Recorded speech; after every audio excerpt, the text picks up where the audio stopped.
Bienvenidos, hoy no vamos a empezar hablando de síntomas, tampoco de diagnósticos. Vamos a empezar por algo que muchas veces queda por fuera, pero que en realidad lo atraviesa todo. ¿Qué sería esto? El contexto. Cuando hablamos de determinantes sociales de la salud, estamos diciendo algo que incomoda ciertas miradas más tradicionales. Estamos diciendo que la salud no es solo un proceso biológico ni el resultado de decisiones individuales. La salud se construye en las condiciones en que las personas viven, en cómo nacen, en cómo crecen, en cómo trabajan, en qué posibilidades tienen y en cuáles no. Entonces, cuando miramos a una persona, no estamos mirando solo a un sujeto. Estamos mirando una historia atravesada por condiciones sociales, económicas y políticas que no eligió.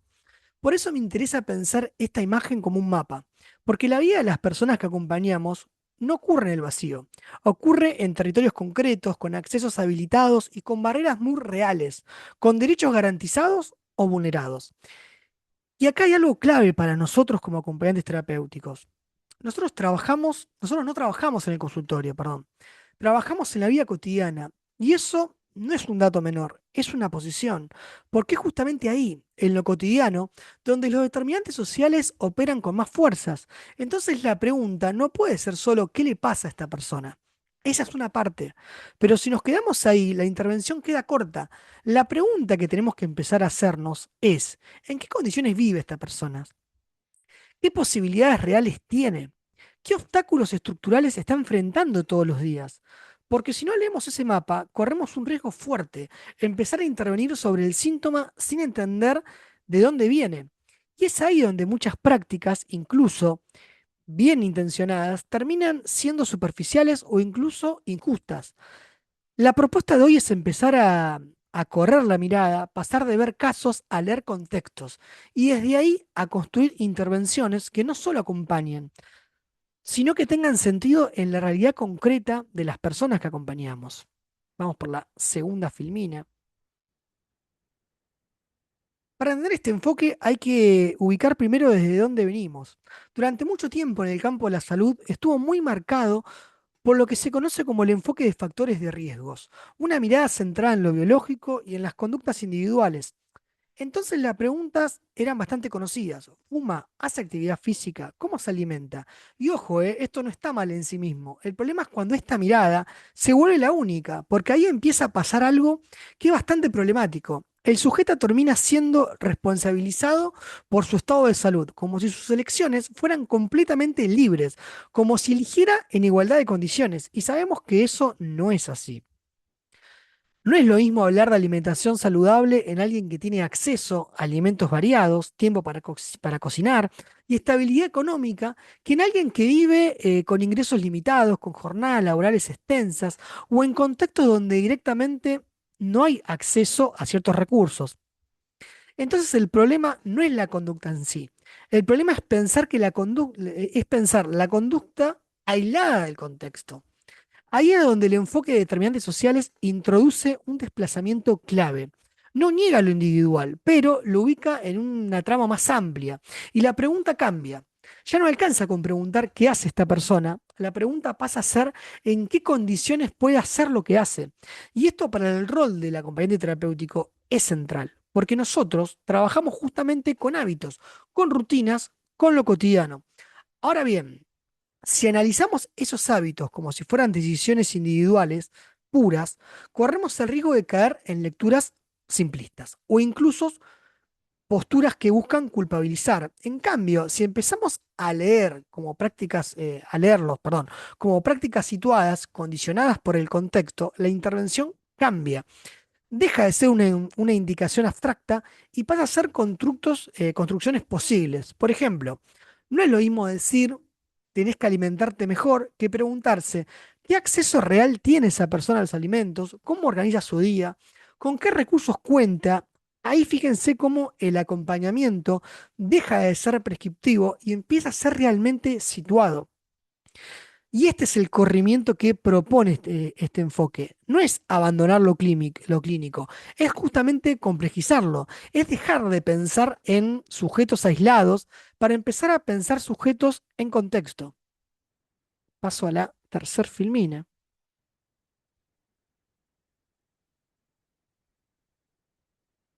Y acá ya hay una distinción que parece teórica, pero que en la práctica cambia completamente cómo vamos a intervenir. No es lo mismo hablar de desigualdades que de inequidad. La desigualdad es un dato, es algo que podemos observar, medir, describir, diferenciar entre grupos. Por ejemplo, que una población tenga mayor expectativa de vida que otra o mejores indicadores de salud. Ahora bien, esto me parece importante que quede, ¿no? No toda desigualdad es en sí mismo un problema. El problema aparece cuando esas diferencias no son azarosas, ni naturales, ni inevitables. Ahí entramos en el terreno de la inequidad. La inequidad implica que esas diferencias son injustas, que podrían no existir y que además son productos de cómo está organizada la sociedad. No es menor esto, ¿eh? Porque cuando hablamos de inequidad, estamos diciendo que hay decisiones políticas, modelos económicos y formas de distribución de recursos que están generando sufrimiento. No es mala suerte, no es el destino, no es una falla individual, es básicamente producción social. Esto lo venimos viendo, esto lo acoto más que nada, ¿no? Para los estudiantes de salud pública que vienen cursando conmigo, esto lo venimos viendo ya en semanas anteriores, ¿no?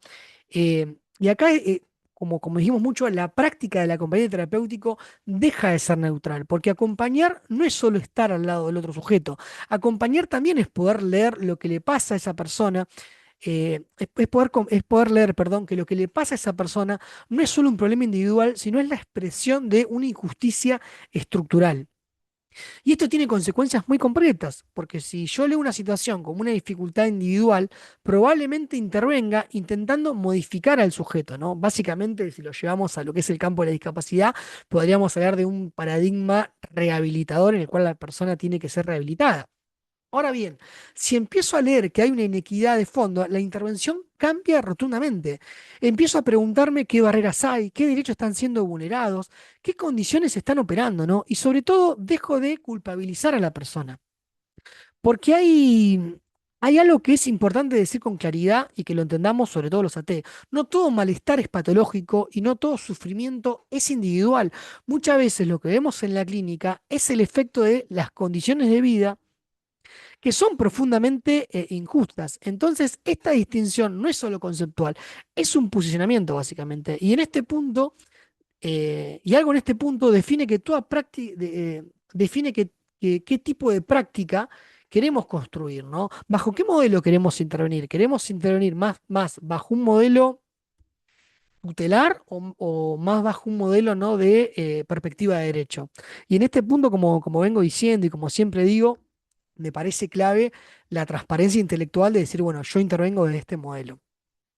Hasta ahora venimos hablando de contexto, pero ahora necesitamos ordenar ese contexto, porque si no queda como una idea general media difusa. En este punto, la Organización Mundial de la Salud propone este modelo que es muy útil justamente para eso, para entender cómo se organiza la desigualdad en capas. No es una lista de factores sueltos, es una arquitectura, eso está bueno pensarlo así, ¿no? Y esto es clave, ¿por qué? Porque no son niveles independientes, sino que en realidad son dimensiones que se articulan entre sí, o sea, una influye con la otra. Arranquemos explicando el nivel más amplio. Los determinantes estructurales. Acá estamos hablando del sistema económico, de las políticas públicas, de cómo está organizado el Estado y de cómo se distribuyen los recursos y el poder. Esto define lo que en epidemiología social se le llama la posición social de una persona, es decir, el lugar que ocupa en la estructura social. Y esto no es solo un dato abstracto, perdón, sino que tiene consecuencias muy concretas. ¿Por qué tiene consecuencias concretas? Porque esta posición va a condicionar el acceso a la educación, a la salud, al trabajo, a la vivienda y, en definitiva, las posibilidades reales de vida que tiene esa persona. Después de todos los determinantes, después tenemos los determinantes intermedios, y acá es donde esto baja a tierra, porque estamos hablando de las condiciones concretas en que la persona vive. La vivienda, el trabajo, el entorno barrial, las redes vinculares, el acceso a servicios, y esto es lo que nosotros vemos todos los días en la práctica cotidiana. es la estructura hecha cotidiana, ¿no? Por ejemplo, no hablamos de pobreza en abstracto. La vemos en una casa la vemos en una casa, en las dificultades para sostener un tratamiento, en la imposibilidad de acceder a ciertos espacios y finalmente están los determinantes individuales, la edad, la biología, los hábitos, los estilos de vida. Ahora, acá hay que hacer una creación fuerte, porque históricamente este nivel fue el más sobredimensionado. Los factores individuales no desaparecen, pero tampoco pueden pensarse aislados. Siempre van a estar condicionados básicamente por todo lo anterior que venimos diciendo. Es decir, las decisiones individuales existen, pero siempre dentro de un margen de posibilidades. Básicamente nadie elige en el vacío. Entonces, este modelo nos permite salir de dos errores. Primero, reducir todo a lo individual. Y segundo, pensar lo estructural como algo lejano, como algo abstracto que no tiene que ver con la práctica. Porque en realidad lo estructural se expresa todo el tiempo en lo cotidiano. Y acá aparece algo importante para el acompañamiento terapéutico. Nosotros intervenimos principalmente en el nivel intermedio, en la vida cotidiana, pero estamos atravesados constantemente por lo estructural y eso genera una tensión básicamente permanente, ¿no? ¿Por qué digo esto? Porque muchas veces trabajamos con problemáticas que no podemos resolver del todo, pero que no podemos dejar de leer. Entonces, este modelo no es solo teórico, es una herramienta también para pensar desde dónde estamos interviniendo y qué está operando en cada situación. Y sobre todo, no perder de vista algo clave. Lo que vemos en lo cotidiano no empieza en lo cotidiano, que eso está bueno para poder verlo, ¿no? Y para poder pensarlo. Vamos a la filmina 5. Y acá ya podríamos decir que en la práctica cotidiana, sobre todo en la salud mental, hay dos formas de leer las situaciones que parecen opuestas, pero que en realidad terminan produciendo efectos bastante parecidos. Dos reduccionismos, podríamos decir. El primero es el reduccionismo individual. Es una mirada muy instalada, e incluso naturalizada. Es la idea de que lo que le pasa a una persona se explica principalmente por sus decisiones, su voluntad, su forma de ser. El famoso creer es poder, ¿no? Entonces aparecen frases como no se esfuerza, no quiere cambiar, no se compromete con el tratamiento. Ahora bien, ¿qué pasa con esta lectura? Que invisibiliza completamente el contexto, borra la pobreza, borra la exclusión, borra las condiciones materiales de vida y en muchos casos hasta termina siendo una forma de violencia institucional, porque le exige al sujeto que esté bien en condiciones que lo enferman, algo sumamente paradójico. Se le pide autonomía sin garantizar condiciones mínimas para poder ejercerla. Y acá es cuando el acompañamiento terapéutico deja de ser cuidado para pasar a ser exigencia, ¿no? Ahora bien, el otro extremo tampoco sirve, que sería el determinismo estructural fatalista, ¿no? ¿Qué quiere decir el determinismo estructural fatalista? Básicamente es la idea de que eh, todo está determinado por el contexto, que como el sistema es injusto, no hay margen de intervención. Entonces acá aparece una especie de parálisis y bueno, vive en ese contexto, no se puede hacer mucho. El problema de esta mirada básicamente es que anula al sujeto, lo borra como actor, desconoce su singularidad, su historia, su modo de responder y además nos deja sin práctica. ¿No? Porque no podemos intervenir. Si todo es culpa del contexto, ¿qué intervención podríamos llegar a hacer? Entonces, entre estos dos extremos aparece una tercera posición, que es un punto, que no es un punto medio tibio, es una posición compleja, es entender que el contexto condiciona, pero no determina de manera absoluta, y que el sujeto, incluso en condiciones muy adversas, responde de formas singulares. A veces con recursos, a veces con síntomas, a veces con estrategias que desde afuera parecen problemáticas, pero que cumplen una función en ese contexto. Entonces, ¿dónde se ubica el acompañante terapéutico? Justamente se ubica en este punto de tensión entre lo estructural y lo subjetivo, entre lo que limita y lo que es posible. Y ese es el lugar incómodo, ¿no?, que tenemos los acompañantes terapéuticos porque no tenemos control total sobre la situación, pero tampoco estamos exentos de responsabilidad. Y acá, ¿no? Ahí es donde el acompañamiento se vuelve una práctica verdaderamente situada. Me parece algo clave esto de la práctica situada a la hora de ejercer el acompañamiento, tener en cuenta el contexto y las diferentes variables. Bueno, si venimos diciendo que la salud se produce en condiciones sociales, entonces hay algo que se vuelve claramente evidente. No alcanza con intervenir solo sobre el individuo, y acá aparece un actor central, ¿no? El Estado, porque las condiciones de vida no se organizan solas, se regulan, se distribuyen, se garantizan o se abandonan, básicamente por intermedio de qué? De políticas públicas. Entonces, cuando hablamos de determinantes sociales, no estamos hablando solo de contexto, estamos hablando también de decisiones, decisiones que impactan directamente en la vida de las personas que acompañamos. Ahora bien, no todas las políticas operan de la misma manera. Podemos pensar, podemos pensar al menos tres grandes tipos. Por un lado, las políticas universales. Las políticas universales, ¿cuáles son? Son las que están dirigidas a la población, a la población, el sistema público de la salud, la educación, las campañas de vacunación. En términos ideales, buscan garantizar, por así decirlo, los derechos básicos. Son fundamentales, ¿por qué? Porque cuando funcionan bien, reducen desigualdades estructurales, son claves en ese punto. Después tenemos las políticas focalizadas, que están dirigidas a sectores específicos en situación de vulnerabilidad. Podemos hablar de programas sociales, dispositivos comunitarios, intervenciones en contexto de pobreza. Son necesarias, ¿por qué? Porque hay situaciones que requieren respuestas urgentes y específicas. Pero también hay que poder mirar críticamente, ¿no? Porque muchas veces cuando no están bien pensadas, terminan etiquetando al sujeto desde la carencia. El sujeto pasa a ser el vulnerable, el pobre, el que necesita, y acá es cuando aparece el riesgo de la estigmatización. Y por último están las políticas intersectoriales, que son las más complejas, pero también las más potentes. Porque parten de una idea clave, la salud no depende solo del sistema de salud, depende de la educación, de la vivienda, del trabajo, del desarrollo social. Entonces requiere articulación entre estos diferentes sectores, ¿no? Ahora, en la práctica esto es lo más difícil de lograr, ¿por qué? Porque implica, básicamente, romper con lógicas fragmentadas, con instituciones que no dialogan, con sistemas que muchas veces funcionan de manera aisladas, y acá es donde el rol del acompañante terapéutico se vuelve muy concreto. ¿Por qué?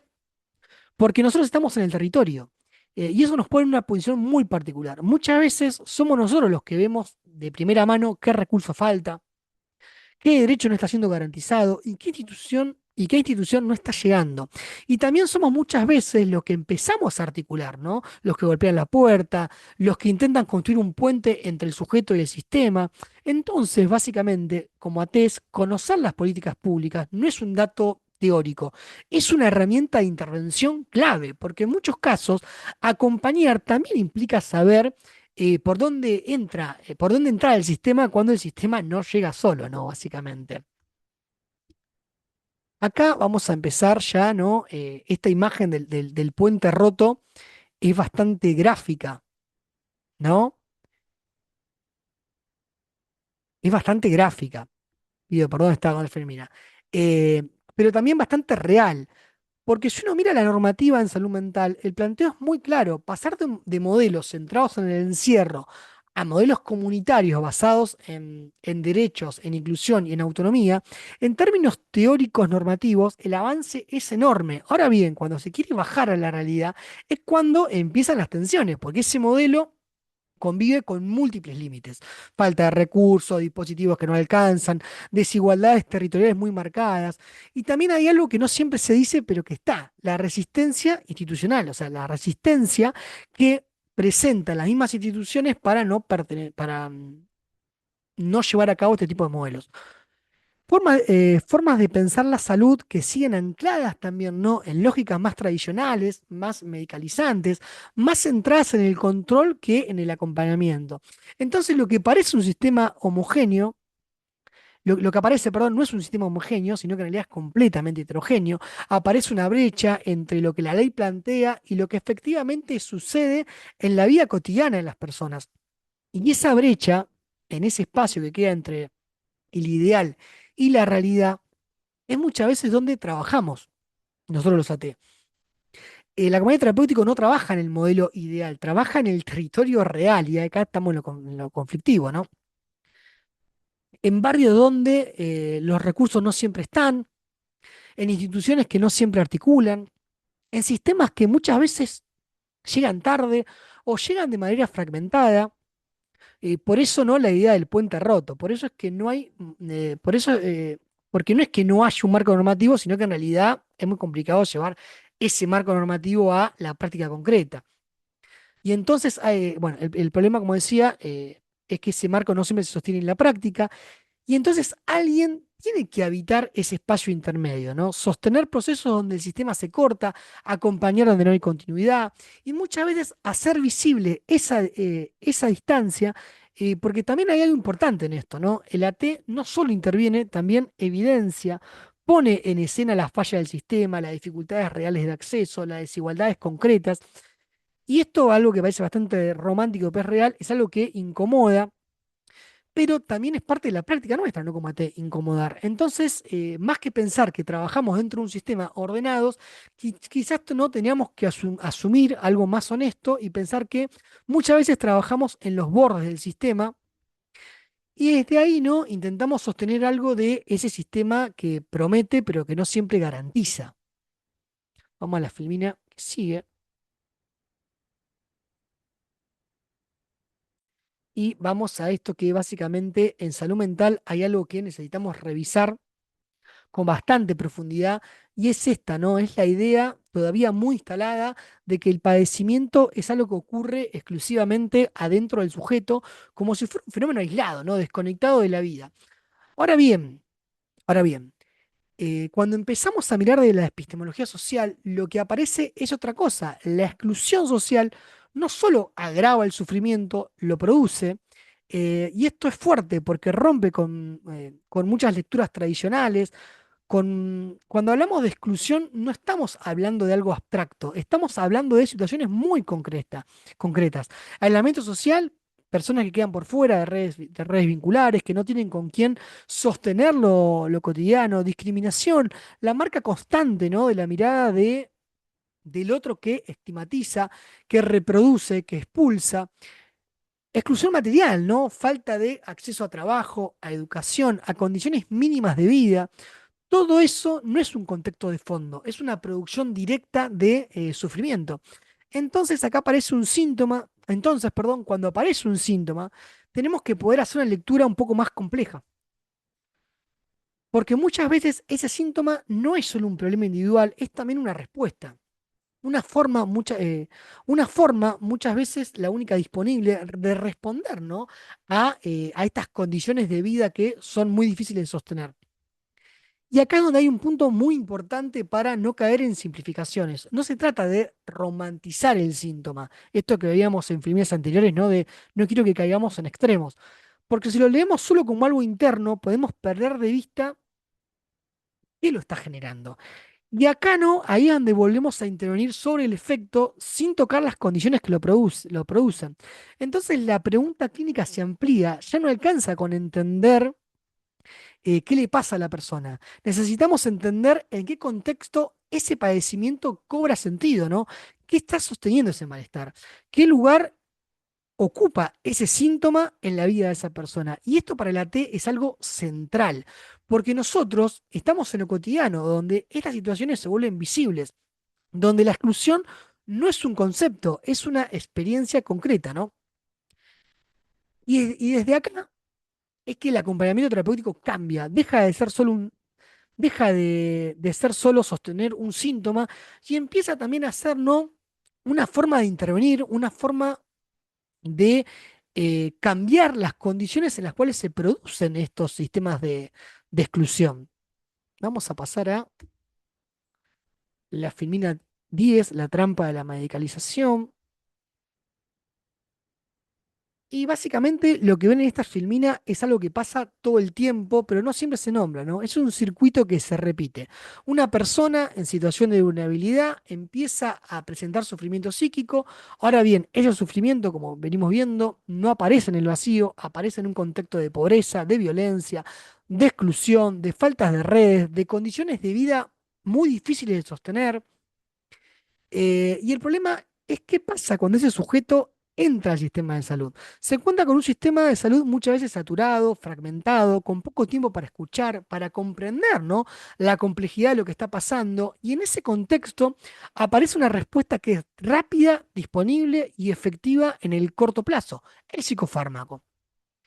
Y acá está uno, ¿no?, también ponerlo sobre la mesa. A ver, por un lado, la medicación, perdón, puede ser necesaria, puede ser útil, puede formar parte de una estrategia terapéutica. El problema no es la medicación en sí, el problema es cuando se convierte el psicofármaco en la única respuesta, cuando se utiliza para silenciar un síntoma que en realidad está hablando de otra cosa, ¿no?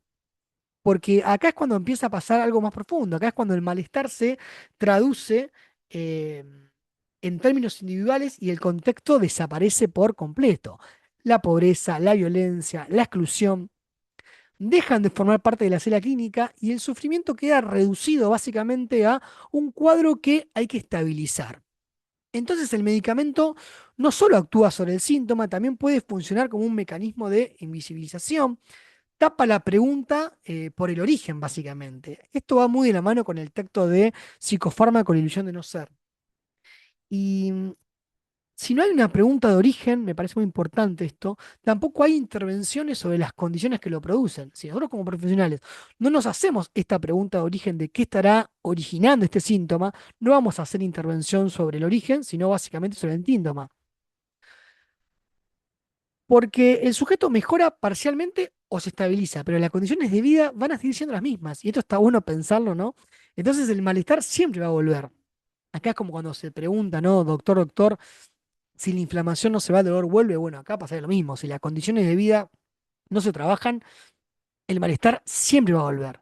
Y cuando vuelva, va a volver a ser medicado. Y así es que se arma, ¿no?, este circuito que es muy difícil de romper. Y por eso es muy importante poder sostener una mirada crítica. No para rechazar el fármaco, sino para ubicarlo en un lugar adecuado, como una herramienta, no como una respuesta total. Acá el rol de la T es clave, porque muchas veces somos quienes podemos sostener algo que el sistema no llega a abordar, poner en parar el contexto, no perder de vista qué está pasando más allá del síntoma y evitar básicamente, ¿no?, que el acompañamiento quede reducido a sostener efectos, sin interrogar las causas, ¿no? En definitiva, el desafío que tenemos como acompañantes es no confundir alivio con resolución, porque no todo lo que calma, no todo lo que calma transforma, básicamente, ¿no? Vamos ya a la filmina 11, ya nos queda poquitito. Vamos a la filmina 11, brechas de acceso. Y si hay algo que muestra con mucha claridad cómo operan las desigualdades, básicamente, es el acceso a la atención en salud mental. Porque no todos los sujetos transitan el mismo sistema. En términos concretos, lo que vemos es que existen, de hecho, dos circuitos de atención.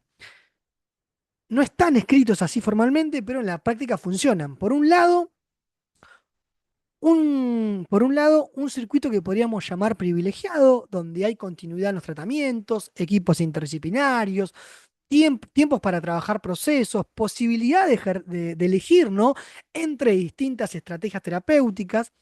En ese circuito, el sujeto tiene más chances de construir algo a largo plazo.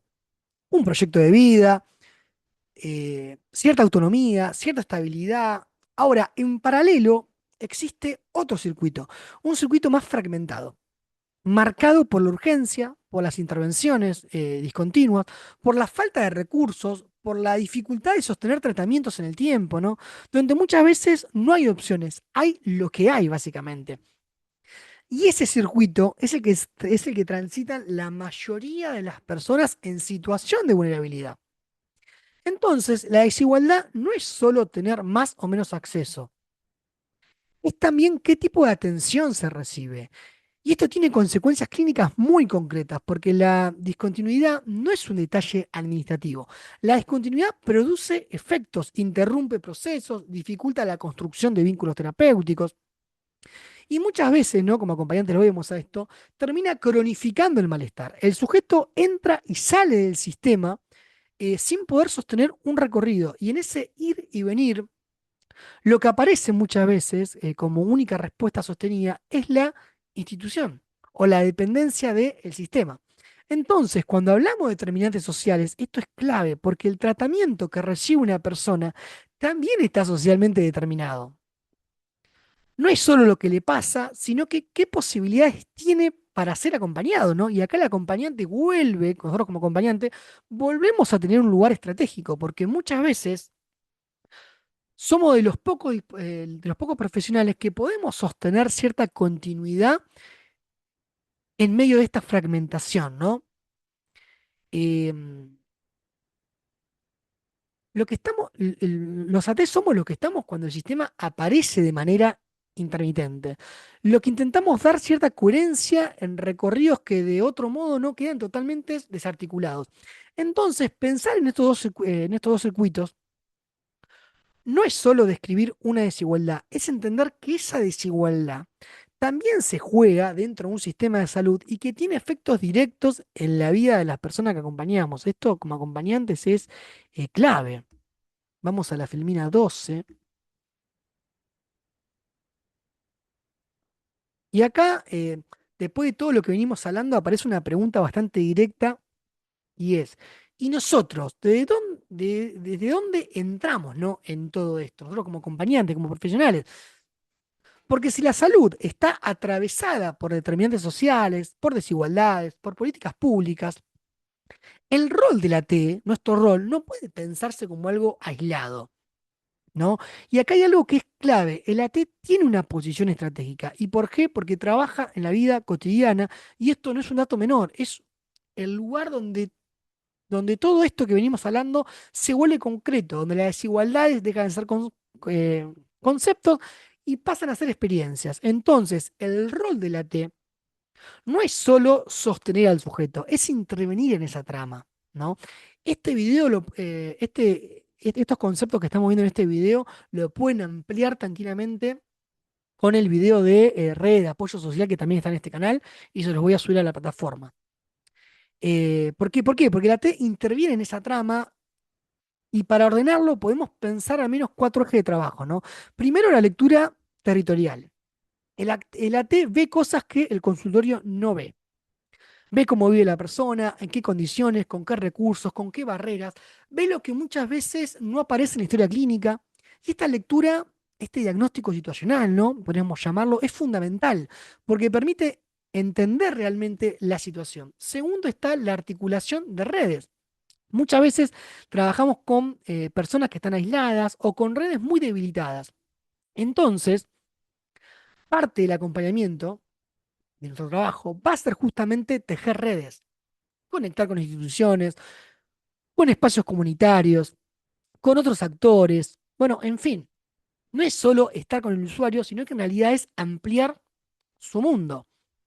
Tercero, perdón. Tercero, la facilitación de derechos. Y esto es central, porque muchas veces los derechos existen, pero no se ejercen. Por desconocimiento, por barreras de acceso, por falta de acompañamiento. Entonces acá, el AT, nosotros, funcionamos como puente muchas veces entre el sujeto y el sistema, entre la necesidad y el recurso. Y eso implica, ¿no? Conocer dispositivos, políticas públicas, instituciones, y también implica insistir, porque el acceso no siempre es directo. Y cuarto, la continuidad del cuidado. En sistemas fragmentados, donde los dispositivos aparecen y desaparecen, el AT muchas veces es el único que sostiene cierta continuidad. El que está en el día a día, el que acompaña, ¿no? En procesos que otros dispositivos no logran sostener en el tiempo. Y esto tiene un valor enorme. Porque sin continuidad no hay proceso posible. Entonces, si tuviera que sintetizar esta filmina, ¿no? En una idea, el AT no trabaja solo con el sujeto, trabaja en la relación entre el sujeto y el contexto. Y básicamente ahí es donde, ahí es donde el acompañamiento deja de estar solo presencia y se convierte en una intervención con sentido realmente. Vamos a la filmina 13. Ya estamos terminando, vamos a la femina 13.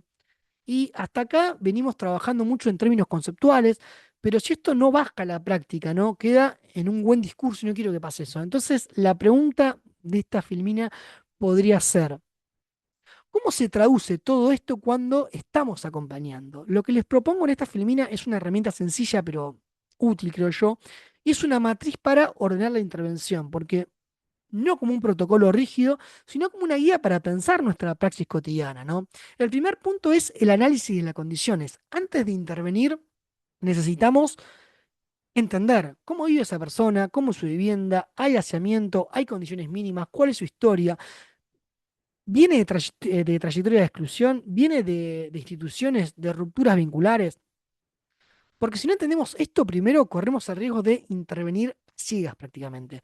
Y el segundo punto es el mapa de barreras. ¿Qué le impide a esta persona acceder a lo que necesita? Es un problema económico, geográfico, institucional. Hay violencia en el entorno, hay situaciones que obstaculizan lo cotidiano. Bueno, en fin, ¿no?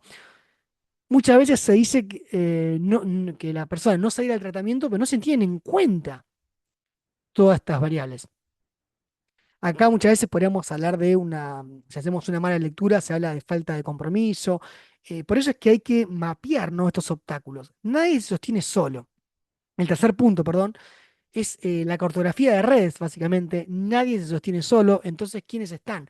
Hay familia, hay vínculos significativos, hay instituciones en el barrio, club, comedores, centro de salud, espacios comunitarios.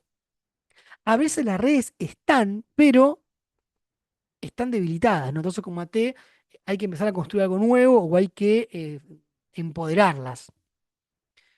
Eh, bueno, acá es donde la T, como decía, como error clave. Y por último, la estrategia, que no es otra cosa que tomar todo lo anterior y traducirlo en una intervención. ¿Cómo llevamos lo clínico a lo social? ¿Qué decisiones tomamos en función de ese contexto, ¿no? ¿Qué recursos activamos? ¿Con qué instituciones articulamos? Porque intervenir no es aplicar solo una técnica, sino que en realidad es tomar decisiones situadas teniendo en cuenta el contexto de la persona.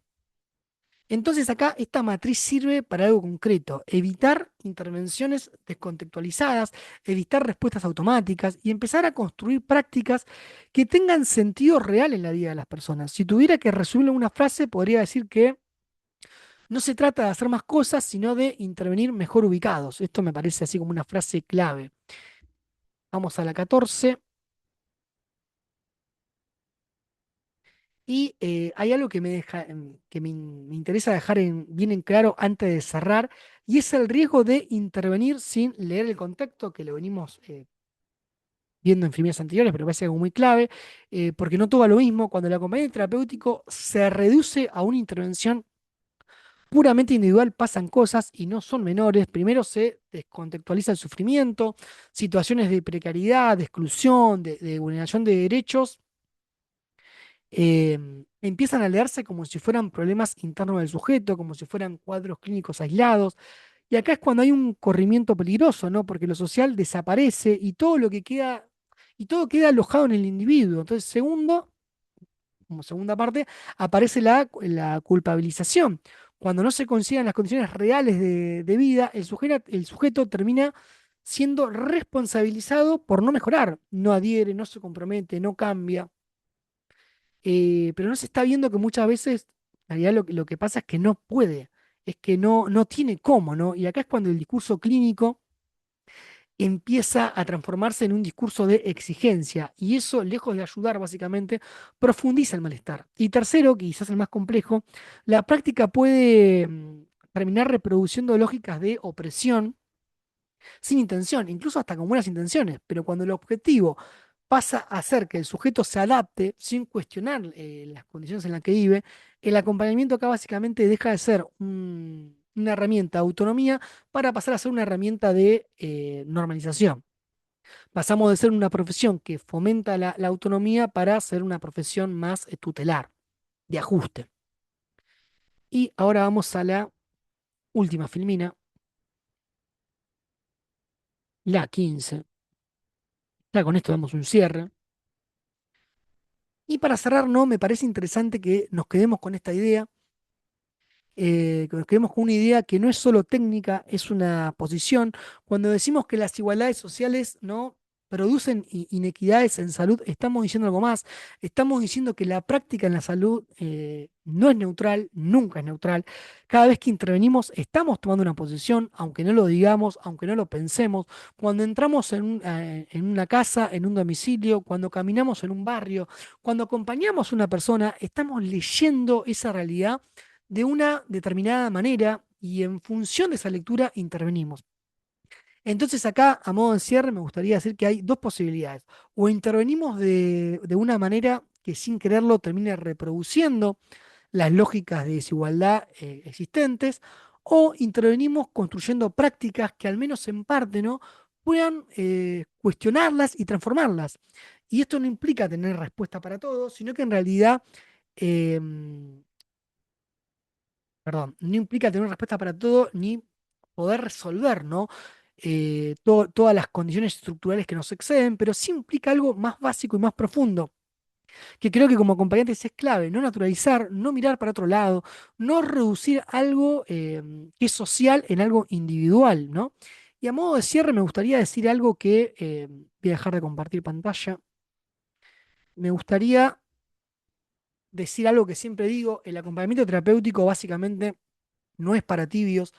Estamos en un contexto histórico a nivel profesión y nuestra intervención individual repercute en lo colectivo y básicamente cuando veamos que se está vulnerando derecho no podemos hacer eco de esa vulneración de derecho y tenemos que intervenir in situ. Bueno, eso fue todo. Espero que hayan disfrutado de esta breve clase. Cualquier duda me lo dejan en comentarios y les respondo a la brevedad. Chau, chau.